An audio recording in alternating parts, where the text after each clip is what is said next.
An balima kunnafoni cakɛlaw bɔlɔlɔ matrafabaw n'o ye internetu ye aw ni ɲantuma aw bisimila maliweb.net ka don kibaru kɛnɛ kan. N'o tɔgɔ ko Bamakɔ ye maaw ɲɛ don ɲɔgɔn na n'o tɛ n'i taara bɛɛ ka dugu la ko maa caman ye dugutigiden ye i ka yɔrɔ la i b'a fɔ e yɛrɛ i ko ten banga se ye dugutigiden ye i bɛ to k'i waso n'a ye i bɛ to k'a fɔ k'i ye kabilabatigi ye munna i b'i waso n'a ye a kɔni tɛ bɛn dɔw ma nka kuma bɛɛ i b'a fɔ. Mais n teri ni maa b'i bɔ yɔrɔ dɔn san'a ka daminɛ an bɛ salamalekum kɛ k'a lase Bamakɔ lamɛnnikɛla bɛɛ lajɛlen ma. Ni Ala sɔnna. Maa o maa b'aw lamɛn ka se kɔfɛla la k'aw bɛɛ dɔn kiramantɔnna ka dugawu kɛ sanji min na Ala k'a kɛ sanji barika. Ya Rabbi ya Rabbi. Ko ɲuman min an b'a ɲini Ala k'a da anw bɛɛ lajɛlen ma. Ami. Jamana bɛ position min na an b'a ɲini Allah subhanahu wa ta'ala fɛ a ka bɔ ni jamana in position a ka bɔ nin na. Ni Ala sɔnna. I ye min fɔ ni maa y'i yɛrɛ waso ni ka dɔn i bɛ bɔ yɔrɔ min fɛ k'i dalen b'a la k'a fɔ ko nɔgɔ de t'a la. Filɛ dɛ. Ni nɔgɔ t'a la n ka dɔn i b'a fɔ a man kan ka digi mɔgɔw la en tant i bɛ waso mun na an ka dɔn parce que i bɛ waso ni tɔgɔ ye i bɛ waso ni ka kabila ye i bɛ waso ni ka dɔn i ka kɛta ye min b'a to maaw bɛ keleya mun de la n ka mɔgɔw b'a fɔ n ka tɛ ko Sunjata maaw bɛ waso n'a ye kɛtaw bɛ waso n ka tɛ ko parce que Sunjata ye koba kɛ siga t'a la o tɛ wa maa caman bɛ yen n ka tɛ an tɛmɛna Sunjata ka ko la a mɛnna mais mun na hali bi n'an dɛsɛra an bɛ a fɔ n ka tɛ anw bɔra Sumanguru Kante la an bɔra n ka dɔn Sunjata la parce que min na kabila ko don n'an y'o kɛ an bɛ dugawu lase comme n y'a f'i ye cogo maa o maa ta ɲana an bɛ dugawu lase o bɛɛ lajɛlen ma an ka maa min bɛ Sénégal effectivement o ka mobili yɛlɛla an ka donc taxitigi dɔ kan maa 4 wa hakili la o ko tora la donc an bɛ dugawu kɛ n ka taa donc Ala k'a to maaw ka ɲɔgɔn kumakan ya pour que bɛn ka se ka sɔrɔ a la a kɛra cogo cogo maa t'i tugu k'a fɔ k'i bɛ yɛlɛ mɔgɔ kan donc adamaden nɛgɛ bɛ n ka taa donc mɔgɔ janfa dɔ la a b'i kɛɲɛ donc an bɛ dugawu kɛ n ka taa hali bi n ka donc fɔ ka segin ka se ka sɔrɔ a la ni Ala sɔnna maa min tanyana Ala ka hinɛw bɛɛ lajɛlen na k'i yɛrɛ fo k'i barika da a diyara n ye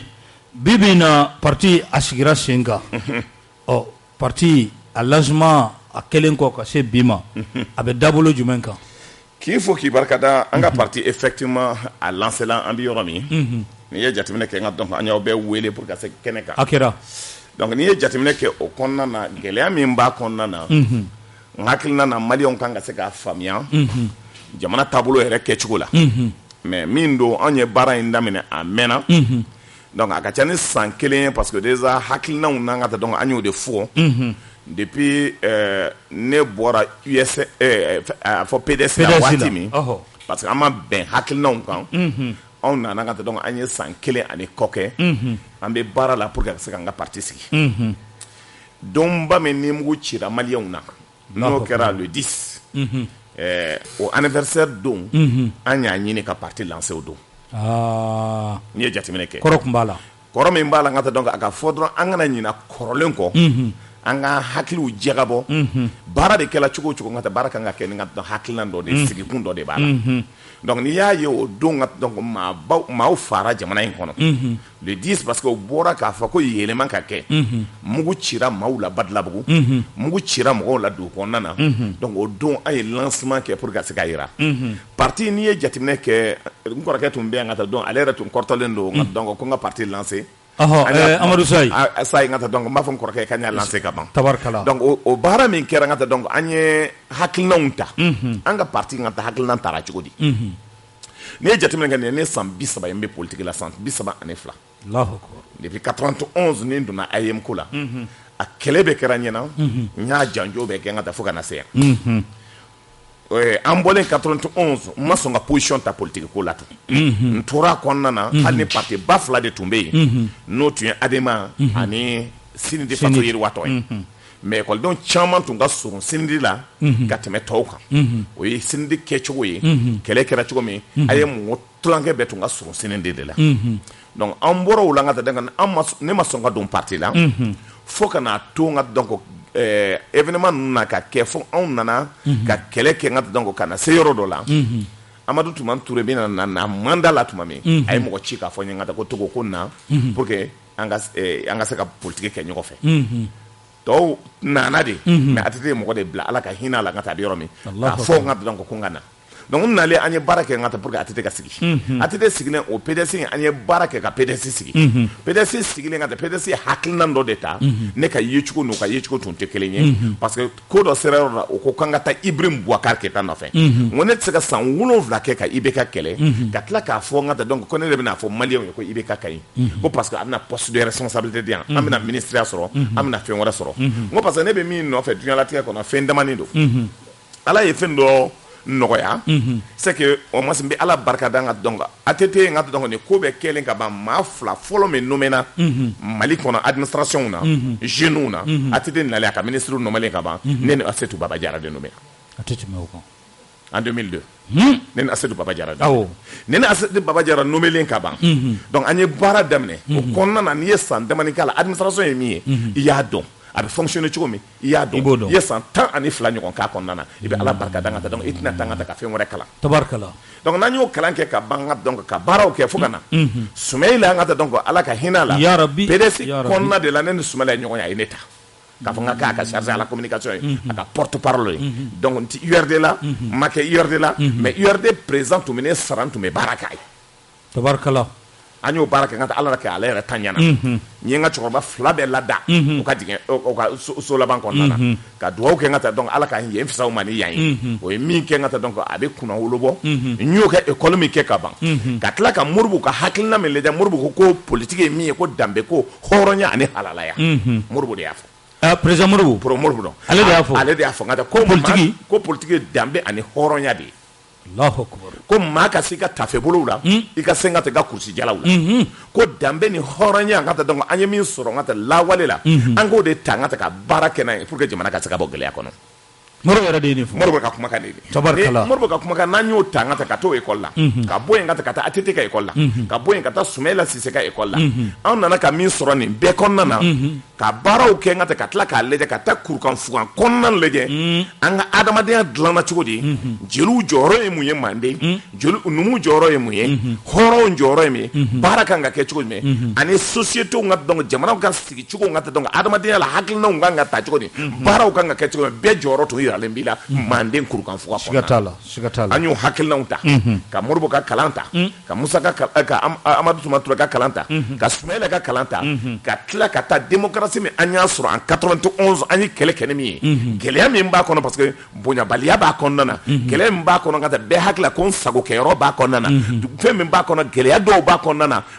hakilina dɔw tɛ taa ɲɛ an k'o ta n ka taa ka na fara n ka taa donc kurukanfuga hakilina kan ka tila k'a fara Amadu Tuma Ture ka kalan ani Soumaïla Cissé ka kalan a n'a ka programme min a y'a kɛ an bɛ parti créer n'o hakilina ye an ye baara kɛ n'o de tabarikala donc an ye USR n ka groupe 15 créer o kɔnɔna de la n ka taa an farala ɲɔgɔn kan an ka malien de l'extrême min b'a kɔnɔ bi a bɛ mɔgɔ 460 ani kɔ bɔ donc n bɛ profiter n ka taa mɔgɔ bɛ kɔfɛ ka Saran fo ka professeur fo maa o maa bɛ kɔfɛ n ka taa ka Sidi fo n ka taa donc partout n ɲɛ bɛ jamanaba o jamanaba kan anw ka représentants bɛ yɔrɔ bɛɛ tabarikala donc bi an bɛ foli kɛ n ka taa ka bɛɛ don kiramantɔn na ka f'u ye n ka taa donc parti lancé la baaraw daminɛna ni ala sɔnna ma i da sera maa belebele 2 tɔgɔ ma an ka jamana in kɔnɔla la fo ka taa jamana in kɛ min ye sa olu tɔgɔ o bɛ fɔ Amadu Tumani Ture i gɛrɛla la kosɛbɛ Soumaïla Cissé i gɛrɛla la kosɛbɛ ninnu 2 bi nin bɛɛ tanyanen don bi ni e ye ninnu kɔ lajɛ a b'i kunkɔrɔta de wa a b'i kumasulu de hakilina sira fɛ politique baara sira fɛ danbe ni hɔrɔnya kama a bɛ ne kunkɔrɔta a b'i kunkɔrɔta ni i taara yɔrɔ yɔrɔ Mali la bi nka i bɛ se ka kɛ ɲɛngo ye cogo cogo n'i taara yɔrɔ yɔrɔ ATT ka baara yɔrɔ bɛ yen i tɛ se ka taa Mali yɔrɔ si ko ATT tɛgɛ nɔ tɛ yan i ma ɲininkali in faamu a bɛ n kunkɔrɔta o 2 taalen o 2 taalen u tiɲɛ tabagaw n b'olu ma olu ka kɛwale ani ninnu 2 o to yen n ye kuma faamuya o parce que tiɲɛ taba dɔw bɛ hakilina dɔw la n ka tɛ bi a bɛ mɔgɔ lagosi a b'u lagosi a bɛ lagosili kɛ c'est pour cela an bɛ baara min na bi Amadu Tuma Ture ta n ka taa i ye jateminɛ kɛ n ka taa maa dɔw bɔra n ka taa ko ka tugu Ibrahim Boubacar dɔw y'o fɔ o kama de ne bɔra a la o y'o hakilina ye parce que pour moi politique bɛ kɛ n ka taa k'a fɔ ko place ɲini diyagoya o tɛ mais min bi kɛra n kɔrɔkɛ Soumaïla ta la bi a tɛ mɔgɔ nisi wasa mun bɛ ka kɛ i b'a kalama o bi a fɔli man di kunu Soumaïla ni maa min bilala ɲɔgɔn na bi olu de nana URD kɔnɔ parti la mɔgɔ tɛ se ka mɔgɔ refuser k'a fɔ i tɛna parti la yan mais bɛɛ bɛ se ka don parti kɔnɔ mais k'a fɔ k'i bɛna ɲɛmaaya ta diyagoya o parti kɔnɔ o kama anw y'an da bɔ a la dɔɔnin parce que min don ne ka ye cogo la nka min bɛ kɛ o ka parti kɔnɔ URD kɔnɔna na o tɛ ne ɲɛ sira la. Ayi i tɛ URD tɔnden. mais comme i ye n ɲininka de. Awɔ. n bɛ n ka sentiment personnel fɔ. Awɔ a bɛ se ka kɛ a bɛ digi mɔgɔ la. ne ka ye cogo la Soumaïla san'a ka taa ɲɛ a ye discours dɔ kɛ a ko n'ale tɛ yen ko mɔgɔ 5 bɛ sɔrɔ parti la min bɛ se k'ale nɔyɔrɔ ta. maa 5. Allahu akbar. a ye min fɔ ne ye o bɛ ne ni Ala cɛ o bɛ ne n'ale cɛ ne tun y'a ka conseiller a ka ko tɛ dogo ne la ten ne ni ale b'a ka gundola kumaw fɔ tan don a bɛ min fɔ o de la ɲininkali in k'i la Soumaïla ye baara min kɛ n ka taa donc a ye sini baara de kɛ n ka taa Soumaïla bɛ to k'a fɔ ne ye Togo sini aw de ye avenir ye Allahu akbar. donc le problème c'est que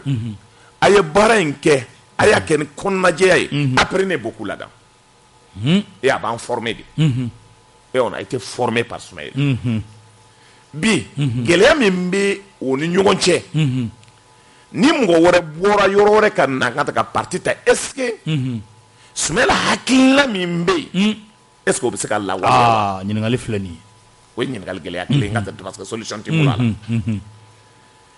parce que maa min ninnu ye Soumaïla kɛlɛ fo ka taa Soumaïla taɲa n'olu yɛrɛ nana k'a fɔ ko bɛ parti ta cogo jumɛn hakilina jumɛn b'a la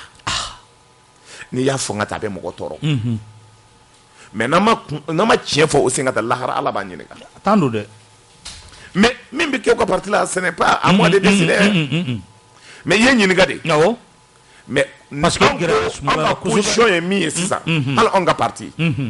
o cɛla mɔgɔ o mɔgɔ bɛ an tɛ kuma maa kan o cɛla bi u ka candidat parce que a tilankɛ bɛ ye ne denw ye Bubu o ye ne den ye Soumaïla fan fɛ parce que Soumaïla y'a fɔ ne ye n ka taa k'ale den don Amadu Tumani y'a fɔ ne ye k'a den don nin fila bɛɛ den don ne den don ayi den don n'an bɔra o la Igor ye ne den sira jumɛn fɛ a fa san'a ka sa a fa bɛ sa don min sufɛla la 23h ne ni ale bɔra ɲɔgɔn na ka tila an ka taa donc an ka ɲɔgɔn yew la ka tila an ka taa donc ani ka donc le général Salif Traoré an ka bureau la ministère de la défense en 23h an tilalen ka taa donc a ko a muso bɛ an ka taa donc a ba man kɛnɛ a bɛ taa ba bila plongée n'a ye ba bila plongée ka taa donc madame bɛ to yen ka taa donc ale bɛ taa an ka taa avion ko ka taa donc ale dalen ta la Ala nana ka kɛ avion binna n'a ye vers 5h du matin a tora la. Allahu akbar. n den don parce que n kɔrɔkɛ min y'a ladon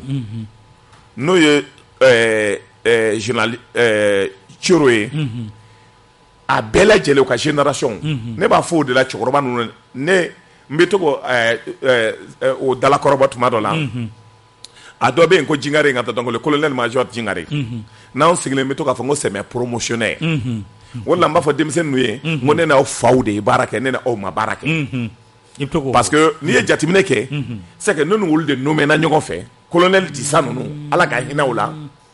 olu colonel Disa ninnu Sadio fa ninnu ye baara kɛ colonel Disa de bolo n ka taa donc au Britannique militaire Sadio Kamara o y'a sɔrɔ a fitinin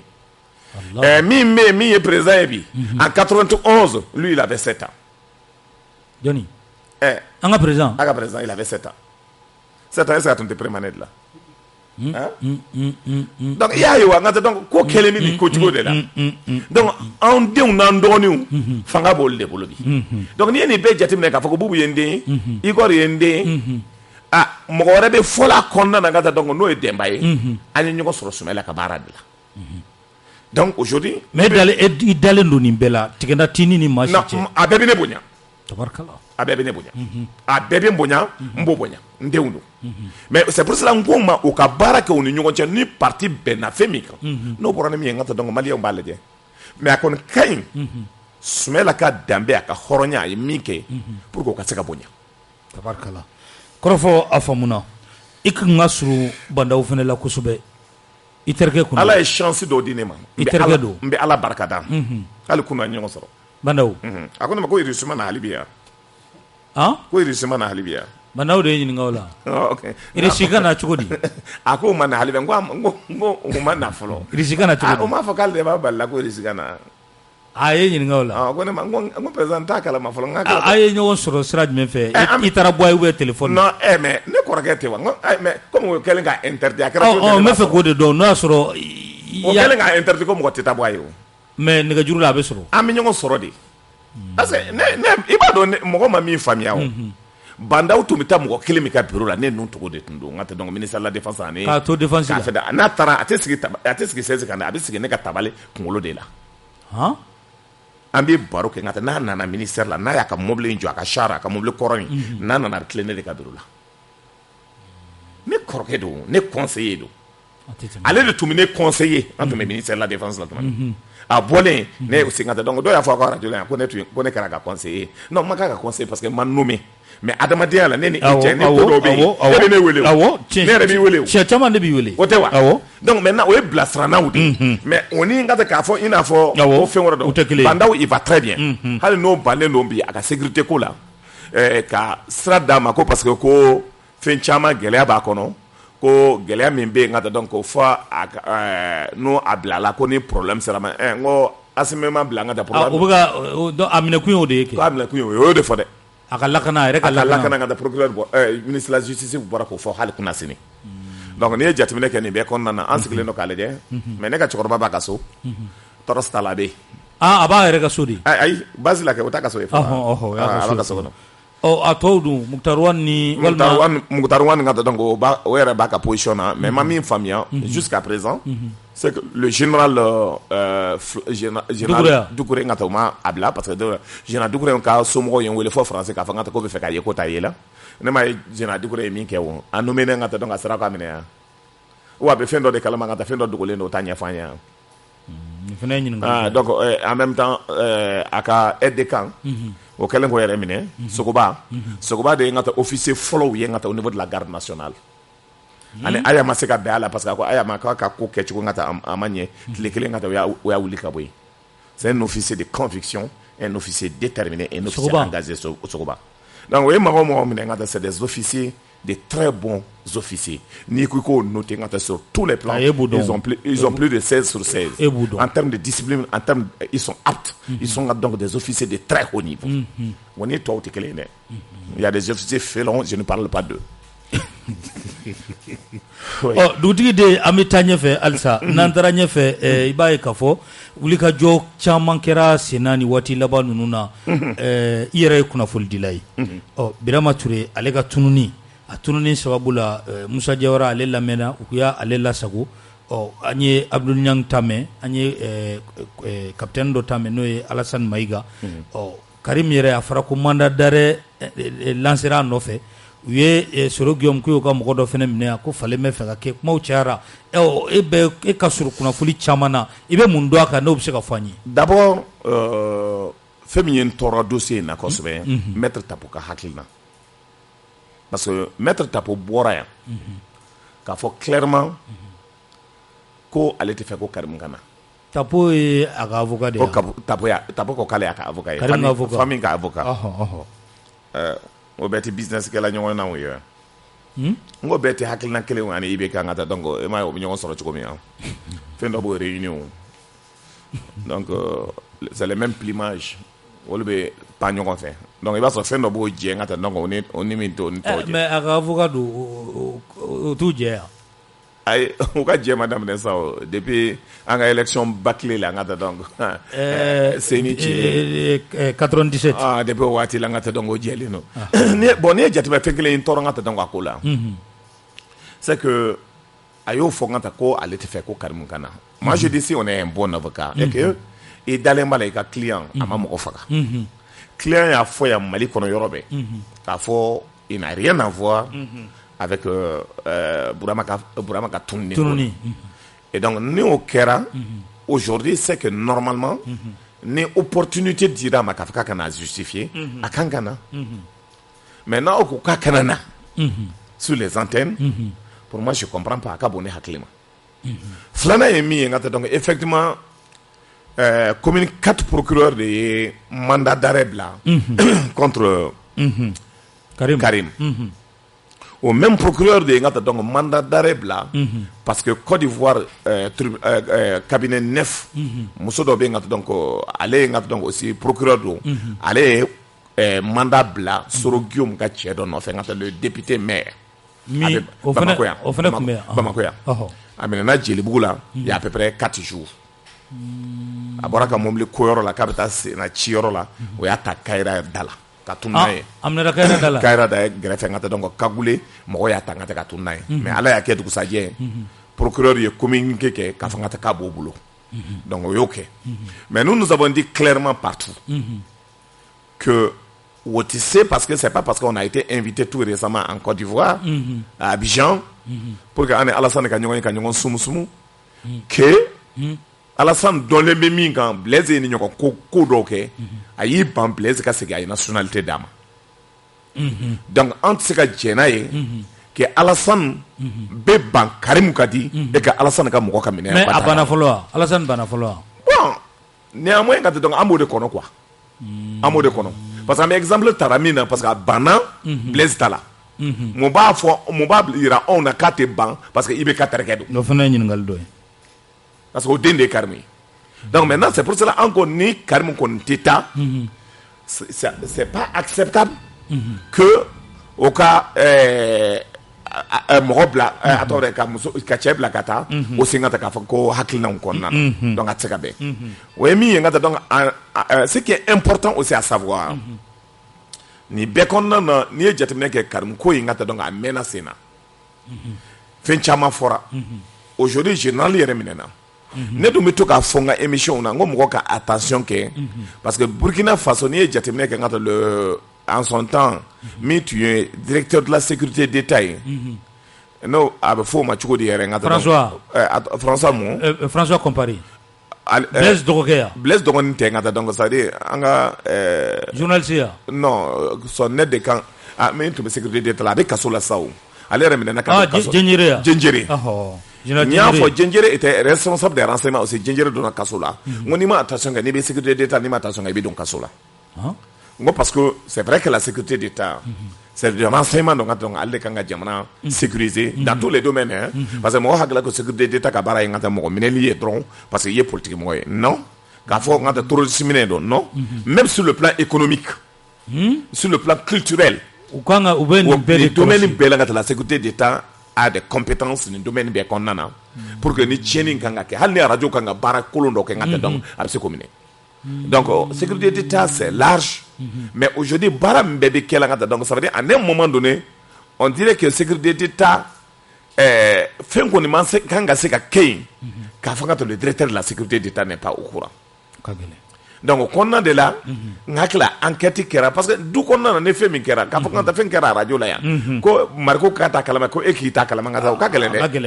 donc maintenant, c'est pour cela que je pense que jusqu'à présent, présomption d'innocence des bébés, à ma focale de Nordou, mais allez, maintenant, enquête au continuer. Mais ndoni ngata journaliste Abdouniang ngata ale kumana de ka fanga ta ko preuve be ba le bulu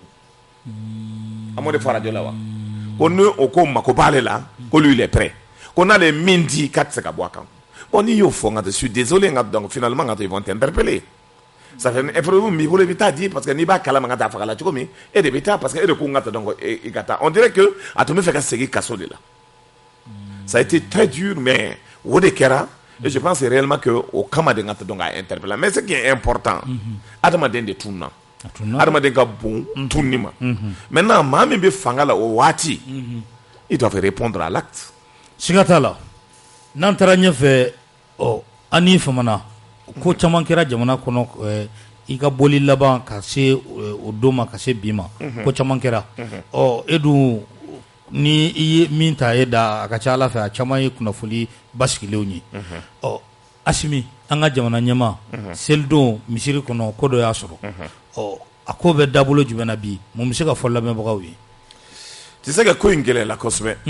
surtout je regrette nga ta banni min kɛra o de ye ko tɔ compliqué kosɛbɛ mais nin kɛra cogo o cogo c'est que faillite kɛra au niveau de la sécurité.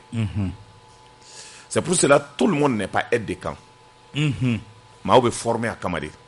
mais n'i y'a kɛ ko parce que n terikɛ don n ka somɔgɔ don n b'a ta ka na n'a ye gɛlɛya b'a kɔnɔ n'i ye jateminɛ kɛ fɔlɔ n ka donc Mali kɔnɔ système dɔ tun bɛ yen c'était la gendarmerie nationale o de tun bɛ sécurité garder coup d'état dɔ kɛra Musa ka tentative dɔ kɛra o y'olu bɔ yen Bureau Rouge donc ça c'est des gens qui ont été formés dans le tas les commandos les véritables commandos Musa la kan t'a la dɛ un Bureau Rouge réellement bien formé et à deux autres donc éléments du corps Musa la kan t'o la dɛ parce que bɛɛ tɛ se ka kɛ Bureau Rouge c'est comme les pilotes tout le monde ne peut pas être pilote parce que donc faut jakuma kɛnɛya ka to i la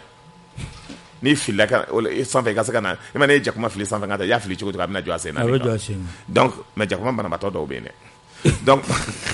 souvent o de ko gɛlɛya quoi donc maintenant n'i ye nin bɛɛ jateminɛ k'a lajɛ ka taa santé kan ka se ka sécurité ka tila k'a lajɛ pour que baara ka se ka k'a kɔnɔ nin hakilina ninnu bɛɛ kɛra donc maa min tun bɛ sécurité kɔnɔna na n'i ye jateminɛ kɛ ka taa o ka couverture min kɛra ça veut dire i bɛ jateminɛ kɛ min jɔlen bɛ kogo kɔnɔ a bɛ avancer cogo min ka taa cɛ bɛ don cogo min c'est qui démontre que réellement o ye fɛn dɔw lâché mais j'ai compris un peu parce que déjà a fɔra ko alimami tun bɛ taa la ka saga faga a fɔra ten o waati in kɔnɔna na consigne yɛrɛ dira k'a fɔ ka taa ko ka disposition ta ko ACM bɛ nin yɛrɛ retirer mais fɛn filanan min ye n tɔɔrɔ kɔnɔna na ni nin ɲɔgɔn kɛra quelle que soit la situation yɔrɔ dɔ tun kan ka se ka kɛ n ka taa donc o bɛ président bɔ ni sira min ye k'a sɔrɔ président tun man kan ka to misiri kɔnɔ parce que min don i b'a sɔrɔ n ka taa ni président bɛ taa cérémonie kɛ yɔrɔ o yɔrɔ a bɛ se ka évacuer yɔrɔ min o bɛ labɛn mobili dɔw kan ka taa jɔ yɔrɔ dɔw la n ka taa donc en tout moment ni président nana cogo cogo i b'a sɔrɔ voiture banaliser sécurité dɔ bɛ yen min jɔlen don k'a kɔnɔ en cas de problème a bɛ se ka don o kɔnɔ directement ka taa mais an ye nin ko bɛɛ kɛra ka tɛmɛ misiri kɔnɔ o y'a tenté ka mɔgɔ sécuriser misiri kɔnɔ ni marifatigi wɛrɛ tun bɛ yen ni a tɔgɔ de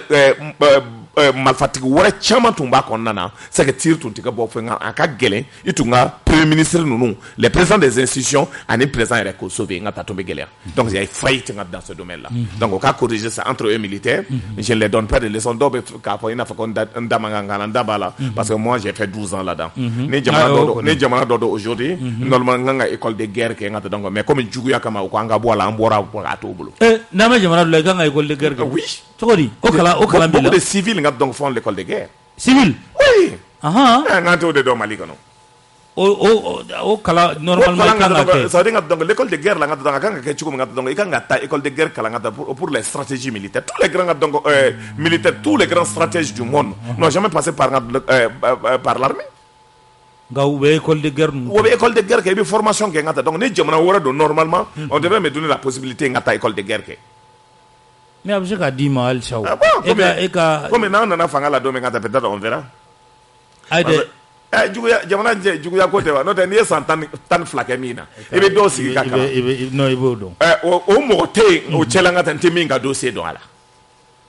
parce que a tɛ de mun fɔ n ye n'i taara dossier bɛ bila yɔrɔ min taa i k'i yɛrɛ kalan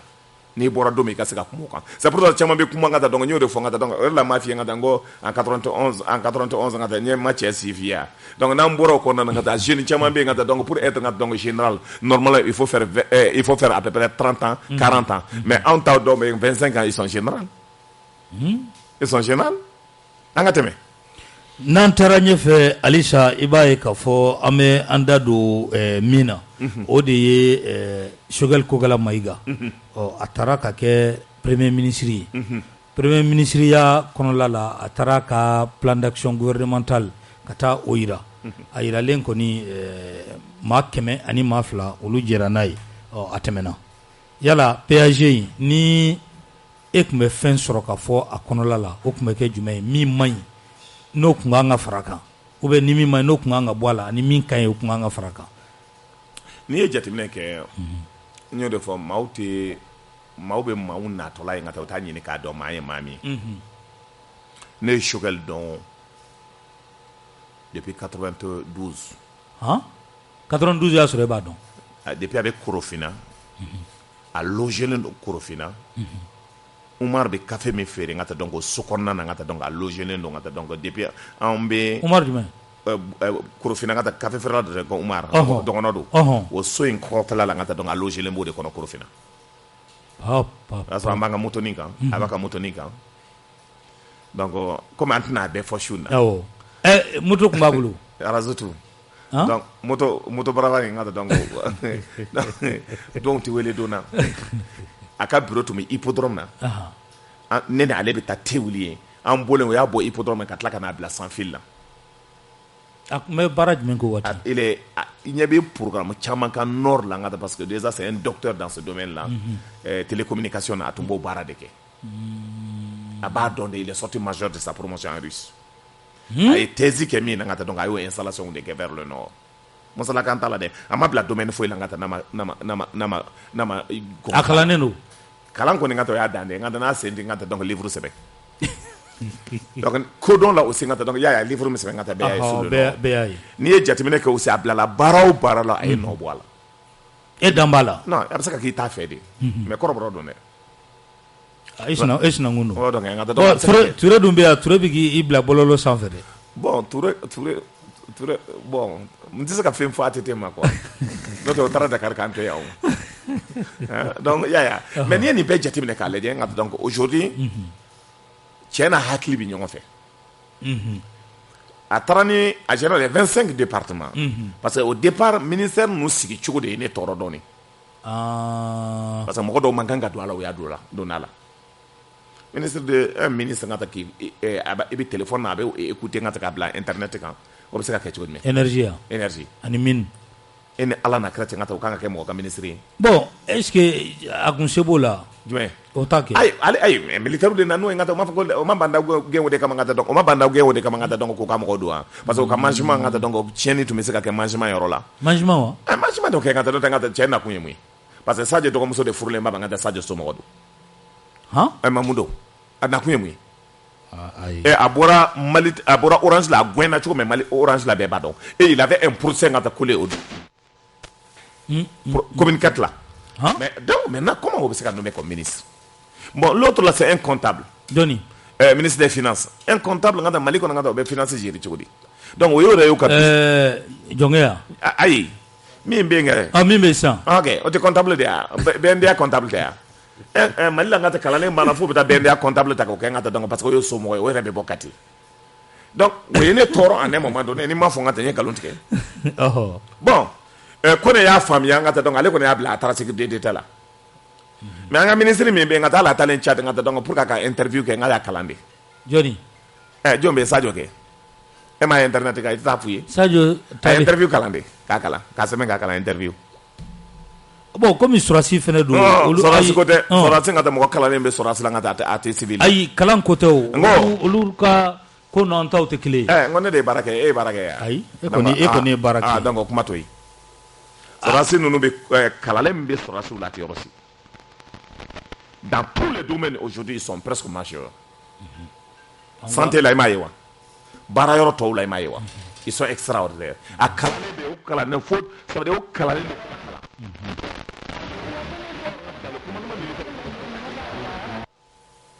ni mɔgɔ ma da i la baara bɛ kɛ sira bɛɛ fɛ il faut que tu sois percutant n'i bɔra logique il y a la demande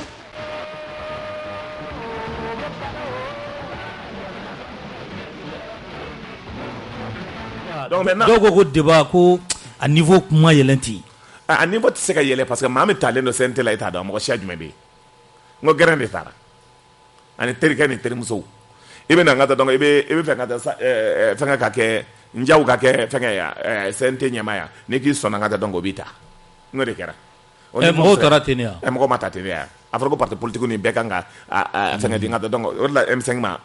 décret ni attaqué wa an sigilen don k'a kɔnɔ k'a lajɛ o la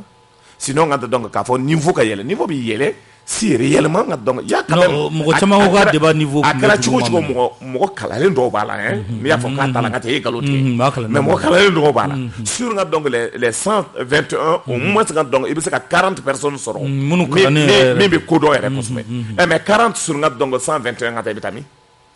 a moyenne parce que surtout bɛɛ bɛ fɛ ka bɔ k'i yɛrɛ yira bɛɛ hakili ko n'an bɔra k'an bɛ se ka kɛ député ye donc bɛɛ bɛ n ka taa 2 millions et quelques mille ta n ka taa donc an b'a yira k'a fɔ an bɛ 2 millions ta 2 millions a b'o bɔ de a ka ca n'o yɛrɛ ne bolo ye 1 500 000 don avantage don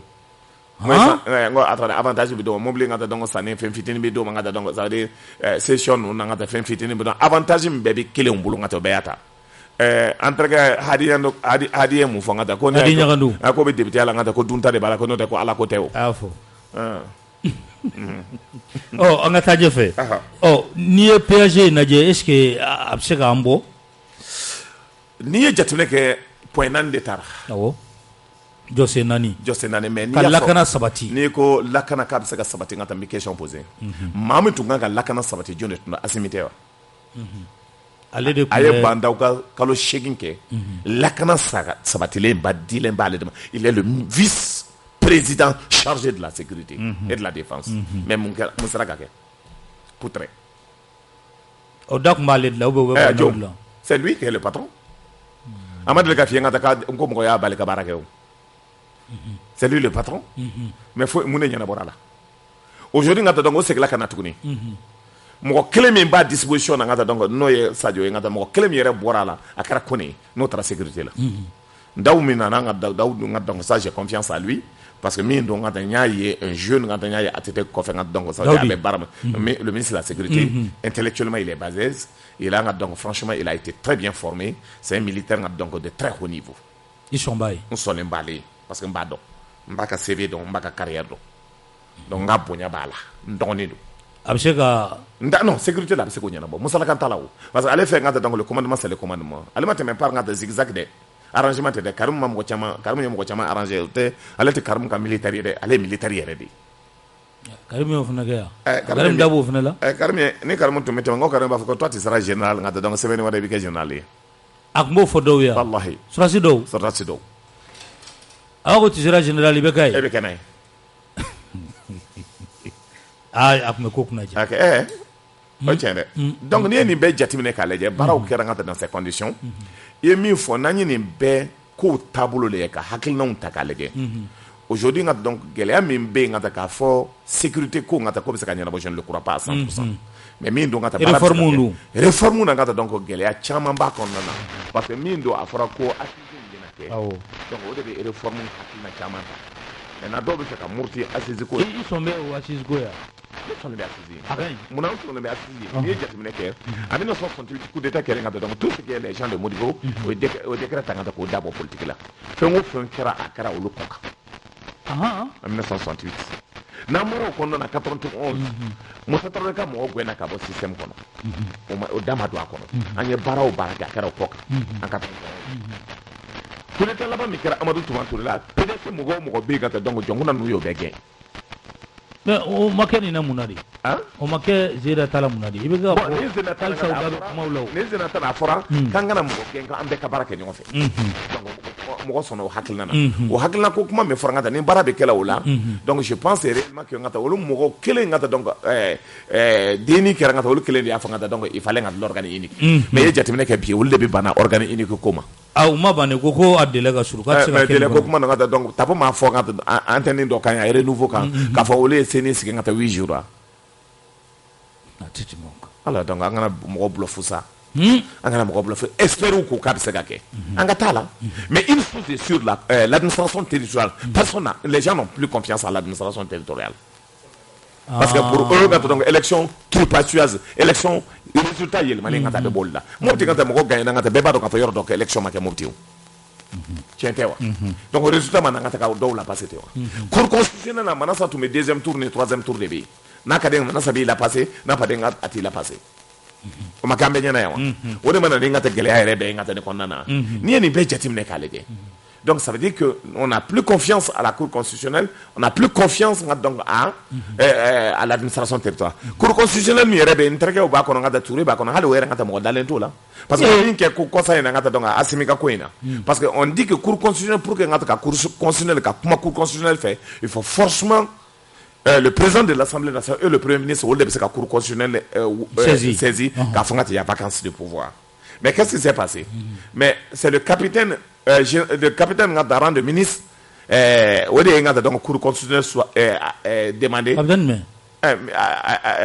Asimika capitaine Ngada chef de cabinet. Ne bolo colonel do. Non capitaine do, amaka colonel yefo. Si c'est côté. Non amaka colonel yefo. ne capitaine kon te ngata ama se comment na ngata donc parce que fono ya dama juna donc ama se folo ama souma aller des cours constitutionnels saisi aller des cours constitutionnels choisis c'est que ce n'est pas normal parce que mais comme en fait ka barabi ka keni fen flade ou fen flande ya fo ngata halu wer la ngata ka baraka ngaka ci komi et en même temps que c'est parce le poste de vice-président mais bien agno fili badila pour violer les textes mais kada on nie en mot de que donc c'est pour cela pour dire que on ne peut pas avoir confiance en eux donc au-delà aujourd'hui il faut avoir l'organe unique ngata ka sigi baraka ke ngata donc kuma ka dimo vraiment mais administrateur non comme il y a 97 milliards là-dedans il y a à manger il y a à boire là-dedans parce que wari ngata donc wari bala ngata donc il faut faire extrêmement attention pour constitutionnel mo chama ko ni wuli lendo bi do be ka wuli ka foka do fra transition a jenya kan yala aw ka parti aw kilaj member aw la ko lala ka do fra ka transition ka prolonger ne ko n'a be prolonger pour moi d'abord il va non mas anga chien fo nyoy transition décision betatma aw ma nyini ka koy ne ma nyini ka parti politique fo ma nyini to c'est d'avoir des décisions n'est-ce pas akirati n'a kanga prolonger na manga prolonger c'est d'avoir des décisions ça de faux débat de kada on yemali kono anga baraka na bi jefe anga baraka anga continuer et c'est pour ça que chogal sur do ngo chogal otuma haklan juma ba o la ngata ka prolonger akoko ma fo marché ako hale mambe kumana tumanda la présent tola sente présent tola hasimi tola oni hasimi reti nyoyi nte feka mo ko fo sente kono sente mo do be ngata ko kwa vice président wa anta do wolbe kumana hasimi tola oni hasimi reti nyoyi ya de fe menala ci udanyo na galon bora ngata bora shogal dake ne kuma mi fiye ngata ngon netta ngata donc et seka ngata donc halo tinyo ko halo tinyo ça de o chere ko ngata kata kala muna azimi dafa ka dadi non parce que mi ndo ngata no kera no bora na tra business ker la mo ko be feka hasimiye parce que e bana jamana ko kera business de ne ko ngata ne be eye do be fe ngata donc ka fe ndo traité fe na fera ko ne be eye ne be ko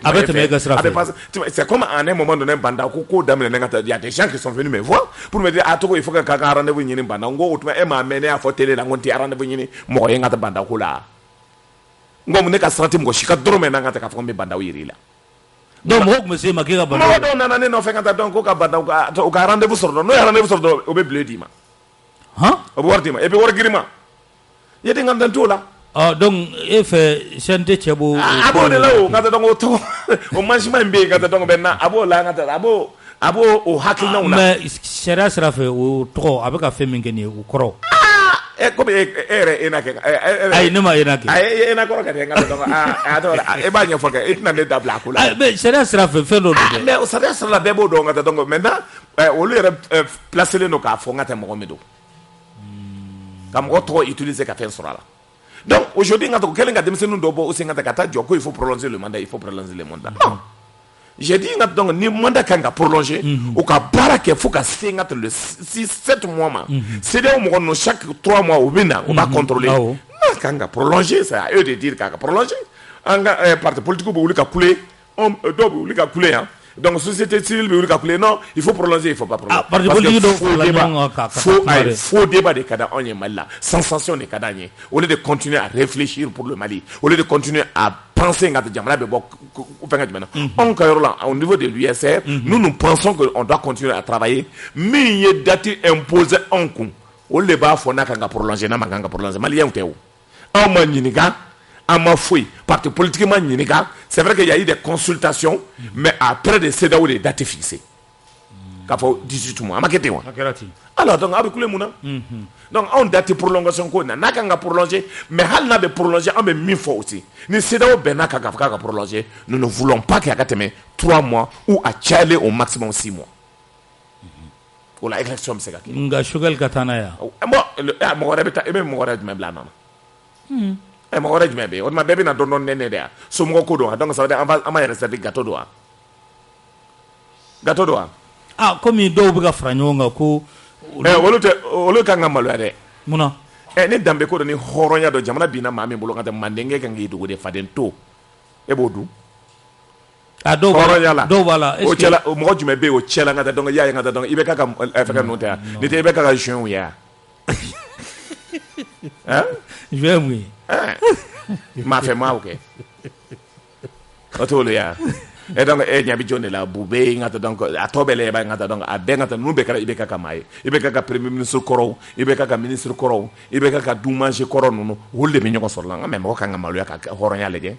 c'est pour ça ne ko ni ma kanga ibe ka défend est ce que e be mali ko era la tuni ka ibe ka défend ni ko na abete worude ya parce que wole be chama shweni ke ngata ki possible chama shweni ka tsaka tabangala ablale mbuka so o hakla ko no kara président ko malien ngat ko dameti malien ko horonya ti malien ko be malien san mais bo tromper o bo era tromper malien ya yo bora mina o ni ko bankatika o makuka wori mine ka horonya mine ka dambe mine o be dambeta ni ko douanzaka o makuka horonya mine ka dambe mine ka wori mine o be dambe ni horonya ta bien mi mɔgɔ si tɛ kɛ député lankolon mɔgɔ si tɛ se ka kɛ président lankolon jamana position na jamana bɛ position min kɔnɔ yɛlɛma min bɛ yen ka taa kan ka kɛ pour que jamana ka bɔ gɛlɛya kɔnɔna na chacun doit savoir c'est pour cela an ko USR la bɛɛ ka kɛ n ka taa an ka hɔrɔn ni danbew ta an ka kabilaw la olu ka kɛ ɲɛmaa ye conseil ye u ka kɛ ɲɛmaa ye maire la u ka kɛ ɲɛmaa ye député la halala ni danbetigi ni hɔrɔn o k'olu ta ni nin jogo t'i la i tɛ kɛ e ka aw ka parti candidat ye anw ta kɔni tɛ kɛ n'a ye fo n'i y'i dogo an na n'a ye enquête kɛ n'a y'a sɔrɔ i bɛ bɔ a la parce que pour nous politique te mɔgɔ lankolon ko ye politique te ngata donc mɔgɔ lankolon ko ye hali sini an b'a fɔ politique ngata danbetigi ni hɔrɔn de c'est pour la ko silamɛw danbetigiw hɔrɔn halalaw a ye bɔ kabilatigiw a ye don a la n'a ma don a la a bɛ mɔgɔ bila ngata donc o bɛ jamana ci ale politique mɔgɔ dɔw bɛ ngata donc bi i b'a fɔ ko cu sinsɔn i b'a fɔ cu i b'a ca aw denmisɛnnin min yɛrɛ hali aw ka société civile n'i ye denmisɛnnin ninnu ta k'a lajɛ kunun ngata donc maa bɛ aw lamɛn kosɛbɛ aw lamɛn aw de ko ngata donc ko a tɔgɔ ko tapo man ɲi ko tapo kɛra aw ko ayi i bɛ fɛ ka tɔgɔ fɔ kɛ dɛ ne tɛ mɔgɔ tɔgɔ fɔ a ko tapo man ɲi tapo tɛ halala ye a ka fɔ cogo min bubu tɛ halala ye bubu tɛ hɔrɔn ye sumala bɛ ta cɛbilen dɔrɔn ngata donc a tɛ facture sara nin bɛɛ la aw de tilala k'a fɔ k'olu ka ɲi nka mɔgɔ dun dalen bɛ aw de ka kumakan na aw bɛ fɛ jamana ka yɛlɛma cogo di a n'a bɛ ɲininka de n ka na hɔrɔnya de la ne bɛ kuma na en même temps politique mɔgɔw bɛ yen nka ta comme Bacili père olu ko nka ta ko n'i ye tapo nka ta k'a ye 16 milliards dun nka ta ko n'i taara nka ta ka sini k'i bɛ se ka taa n'a ye kaso la mais Bacili Mohamed Ali Bacili Bato ouais nka ta n terikɛ n terikɛ bonsoir nka ta donc a bɛ lamɛn na a bɛ yɛlɛ la nka ta mɔkɛ donc i ye jateminɛ kɛ donc n'i ye nin bɛɛ jateminɛ k'a lajɛ o politique mɔgɔ kelen de b'a fɔ nka ta ko mɔgɔ man ɲi bi o b'a ko mɔgɔ ka ɲi société civile la o b'a ko mɔgɔ man ɲi o b'a ko mɔgɔ ka ɲi o tuma an tɔ ye kɔtɛ de ye o tuma danbe ta anw na an kɔni an kɛlen ko kurusimugu ni bobara wulila dɔrɔn an bɛ tugu a nɔfɛ o tɛ hɔrɔnya t'an na halalaya t'an na an kuma kan ka ta donc ça veut dire i b'a fɔ ka ta donc i b'a fɔ ka ta ko ɲɛgɛn n'i ye ɲɛgɛn dayɛlɛ ka ta gaz min bɔ an kuma kan bɛ ten ça veut dire ka ta donc faden to an b'a dun parce que pour moi adamadenya ye mun ye n'i ko min man ɲi sa ka ban i b'a sɔn ka ta donc i kan ka sa o de la k'a fɔ k'a man ɲi a mais mɔgɔ fana bɛ yɛlɛma dɛ i bɛ yɛlɛma condition dɔ de la ni preuve dɔ nana e tɛ se k'a fɔ mɔgɔ duuru man ɲi e ka tila ka tugu o mɔgɔ duuru bɛɛ nɔfɛ n'i kumana kan ko bɛ mɔgɔ buruja ko n'i kumana ko ma da marifa min bɛ mɔgɔ kelen de bolo parce que mara ni n ka ta donc ko kɛcogo de bɛ yen n ka ta mɔgɔ dɔ tɛ sɔn ka fɛn dɔ fɔ n'o tɛ mobili ka den min anw ye n ka ta donc n'i ye kuma bila anw da la kuma dɔ b'anw da la hali a ma dédoyer mais n'i kɛra jama ɲɛmaa ye n'i ye ku dɔ sɔrɔ ka taa kuma dɔ bɛ yen n ka ta donc masa a ma ɲɛ i da kuma lankolon dɔ bɛ yen a ma ɲɛ i la surtout n'i bɛ bɔ kabila kɔnɔ n'i bɛ bɔ danbe kɔnɔ n'i bɛ bɔ hɔrɔnya la n'i ye dugutigiden ye n'i ye kabilatigiden ye a man kan ka bɔ i da a kana mɔgɔw tɔɔrɔ i bɛ waso ni dugutigi de n'aw ma kɛ n'a ye n ka tɛ donc ne nɔ tɛ o dɛ an somaw de ye baara kɛ an ka taa n'an taara ɲɛfɛ corruption bɛɛ kɔni bɛ ɲɛ jalaki ɲɛsin Ibrahim Boubacar Keita ka fanga ma ko wari dunna dɛ nka a ko bɛ cogo di bi i ye tapo ka bɔ laban mɛn yan ayi m'o mɛn a fɔra ko suyɛni min bɛ kɛ ninnu ye coup d'état kɛ ninnu ye bandaw ɲɔni ka bɔ yen tuma min o y'a ɲɔni ka bɔ yen tuma min o m'a fɔ ko parce que ko bandaw ko la lutte contre la corruption ko banda ye ban o la maintenant ko bɛ solution de ɲini na comme haute cour de justice tɛ yen pour que o ka se k'a lajɛ cour de justice siya jumɛn bɛ se ka dilan o ye dossier bila k'a dilan CNT la dossier bɛ bila la ka taa cour constitutionnelle cour constitutionnelle pour voir la constitutionnalité a bɛ se ka kɛ cogo min de façon exceptionnelle tapo bɔra n ka ta ka papier n ka ta donc ka interview dɔ kɛ n ka ta a bɛ papier 5 bɔ a bɛ page 4 5 bɔ a man kan ka kɛ hɔrɔnya la parce que ale b'a la a bɛ jumɛn na Bacili m'a fɔ n ka taa donc a tɔgɔ fitini mais kɔsa na hali a ye wari min ta n ka taa di cɛ ma expert na ko kan ka révision constitutionnelle kɛ maître Sekaldi olu dossier ninnu tɛ yan et donc dossier caman de bɛ yen donc ministre ninnu bɛɛ ka taa donc tabɔ tɛ kulela mɔgɔ wɛrɛ ta la a bɛ kulela a yɛrɛ de ta la ni adamaden dɔ ye n ka taa donc n'o kɔrɔla n ka taa n'a fɔra n ka taa ko ka saya waati sera n ka taa ko kɔnɔnalen don n'o taara su don yɔrɔ la o bɛ fɔra ka kule n ka taa fɔ woyi n hakili k'a bɛ sala su ka la non a tɛ sala su la a ɲɛ b'a yɛrɛ melikitɔ bila a kɔ cogo la donc tabɔ ta ye o de n'i ye jateminɛ kɛ nin bɛɛ la aujourd'hui n ka taa donc il faut que corruption ko in ka taa ka daminɛ n ka taa baara ka se ka kɛ maa caman bɛ yen o bɛ kule politique ko la mais mun de bɛ k'a bali bi bon min b'a bali la n ka taa donc les textes sont très clairs tant que dans l'exercice de tes fonctions n'i ye tiɲɛni min kɛ i tɛ se ka minɛ ni haute cour de justice tɛ mais ni an ye baara kɛ ni chartier ka constitution bila kɛrɛfɛ don mais parce que kuma caman o kɛra o mais n'o bɛ se ka kɛ n ka taa o ka kɛ n ka taa o de ka fisa o la n'o kɛra minɛ caman bɛ yen n ka taa o bɛ boli o caman da bɛ politique la fɛn bɛɛ na cɛw da bɛ bɔ politique la mais est-ce que o de man ka kɛ yan o de kan ka kɛ o e tɛ se ka ministère de la défense gérer avec des milliards a tununa cogo min ka taa société san 30 000 francs n y'a ye n ka taa donc a bɛ fɔ min ma ko mɔgɔ bɛ da min kɔrɔ lipogo tanti ninnu 30 places o kan ka san dɔw y'a san à 7 500 000 francs au Maroc ici n ka taa on le trouve à 1 500 000 dɔw y'a san joli 7 500 000 a bɛ bɛn ATT ka logement sociaux kelen ma a bɛ bɛn ATT ka logement sociaux kelen ma 2 chambres salon donc a bɛ bɛn o de ma donc an b'o de ta n ka taa ka yala an ka militaires nɔfɛ n'o ye munna ni kɛlɛ tɛ kɛ de parce que mɔgɔw kɛlɛ kɛra ninnu de kɔsɔn zone dɔw m'a f'i ye n ka taa k'olu ye jugu ni ye n ka taa ko o tɛ minɛ ko wulu bɛ se ka wo ci mɔgɔ la k'a tɛ se ka minɛ dɔw y'o fɔ o ma fɔ wa donc c'est ça la question mais a kuma ye tiɲɛ de ye u tɛ se ka minɛ de ya zone de ya mɔgɔ bɛ giriya sariya ma mais ne ye kuma dɔ fɔ a bɛ to ka mɔgɔ tɔɔrɔ n ko en 91 an bɛ na n k'o cɛla mɔgɔ si tɛ yen n ka taa 2 millions bɛ sɔrɔ mɔgɔ min ka compte la 91 wallahi o tɛ bi ye dɛ o cɛla mɔgɔ si tɛ yen 2 millions bɛ sɔrɔ min ka compte la o tɛ bi ye dɛ mais bi aujourd'hui beaucoup sont milliardaires mun de kan ka kɛ de walasa nin ko in ni jamanadenw ka wari ka sigi ni jamanadenw ko k'u ka sira tɛ parce que n'i ye élection kɛ nin cogo in na est ce que olu dɔ t'u yɛrɛ sɔrɔ an ka président la mais n k'o dɔn kɛ e bɛ sira dilan goudron ka taa quelques centimètres ka donc min kan ka kɛ min centimètres i b'o bɔ a la cogo min i ja i bɛ goudron dilan ka taa goudron bɛ n ka taa sini sɔgɔma ka taa goudron bɛ se ka a bɛ wuli an ye goudron dɔw yɛrɛ n ka taa donc goudron ka taa u bɛ ji bɔn dɔrɔn ka taa ko goudron dilan na ka ban ka taa donc u bɛ taa facture di n ka taa ni sara n'i ye nin bɛɛ jateminɛ k'a lajɛ n ka taa k'olu bɛ fɛ ka fanga ɲini c'est compliqué ne ko min na bi min kan ka fanga ɲini jamana in kɔnɔna na i ka hakilina ye mun ye sécurité ko la i ka hakilina ye mun ye justice ko la si tu arrives à convaincre moi à me convaincre ne bɛ tɛgɛrɛ f'i ye sécurité ni justice parce que jamana n y'a fɔ cogo cogo n bɛ segin a kan jamana binna cogo cogo ne ni fila wulilen don jamana bɛ jɔ a sen kan nka nin de tɛ ka sira sɔrɔ a tɛ sira sɔrɔ la dɛ a tɛ sira sɔrɔ la o dun ye dossier min fɔlen don a la dossier ka ca dɛ ko nin bɛɛ dilen don kiiri ma nka mɔgɔw kɔni baara de tiɲɛna o tɛ ka caya o armée ta i t'a kalama de armée ta i t'a kalama miliyari min na avion min sanna a fɔra ko avion 6 sanna n ka taa donc avion 2 ma na n ka taa donc ko wari falentɔ devise yɛlɛla donc o ye avion 2 manger avion 2 ala o ye avion 2 manger et donc avion kuntan dɔw sanna n ka taa donc mɔgɔ bɛ se ka avion san i n'a fɔ k'olu fana tɛ se ka pan au revoir de la France bɛ san cogo min avion bɛ pan sanfɛ yan a bɛ se ka dilan sanfɛ yan donc avion nana ka bin disi kan n ka taa depuis a binna disi kan a ma wuli donc kɔsa na ɲɛ b'a kan o bɛ kule la internet la ko États-Unis bɛ Mali avion ko États-Unis y'an bali ka avion dɔ sa Kaza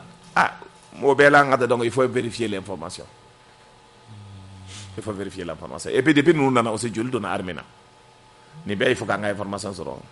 est-ce que bandaw ninnu t'o o de la hali bi n ka tɛ parce que i b'a sɔrɔ wari dɔ donna n ka tɛ parce que an ye min mɛn internet kan wari dɔ kasa bɔlen don ko mɔgɔ tɛ wari ninnu ta yɔrɔ dɔn e m'a mɛn de comme yɛrɛ tulo bɛ somi ko n'i siranna kan an k'a fɔ kɛ a gɛlɛyara dɛ a gɛlɛyara hɔrɔn bɛɛ dakan bɛ ala de bolo maa si tɛ se ka fɛn kɛ maa la n'i ka waati sera i ka waati sera a gɛlɛyara baba a tɛ maa si ta assise nationale